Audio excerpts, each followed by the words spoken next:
In this lesson, we'll add a support module that provides common types and traits used across the runtime. This mimics the frame support crate in Substrate and sets us up for our clean type reuse and future extensibility. In this support module, we'll find new structs like a block, a header, or extrinsic. You can think of an extrinsic as a transaction, as in our simple blockchain, this is only ever going to be a transaction.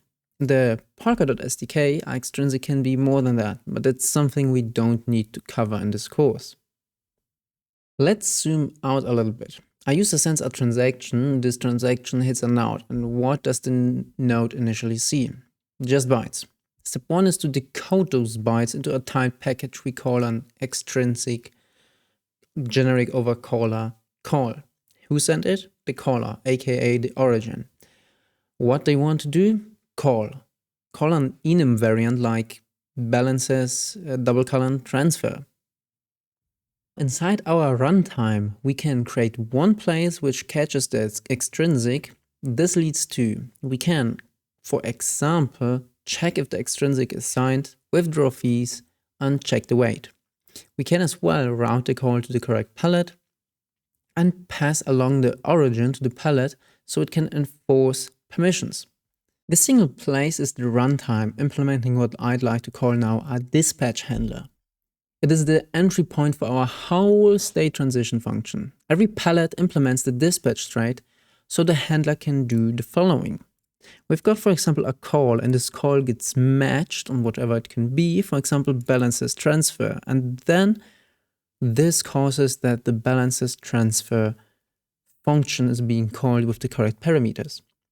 Now, to better visualize it, I've prepared here the model, how it could look like now in theory. Now, this is not how it actually is going to look like at the end, but at the current stage, I think it's a good mental model.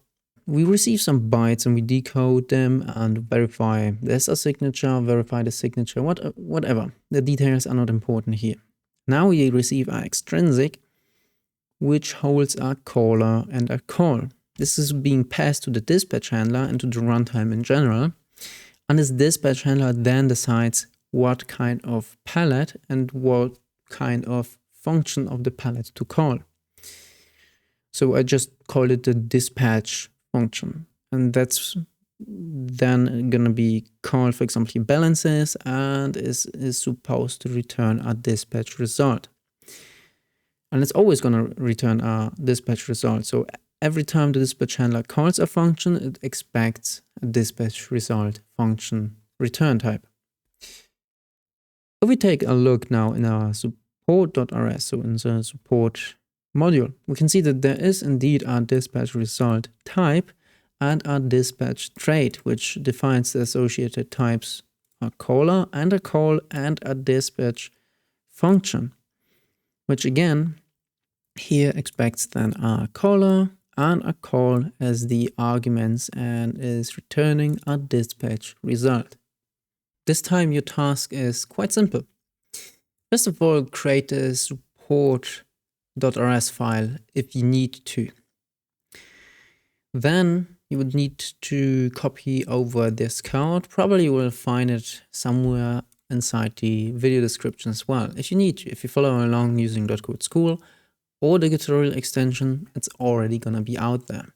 Next, inside main.rs, import this module and finally go to balances.rs and replace the transfer function. It's not supposed to return a result anymore, like you see right here, but we want to return the dispatch result type instead. Pause the video now and complete the task. If you are following along raw, you would need to copy over this code first.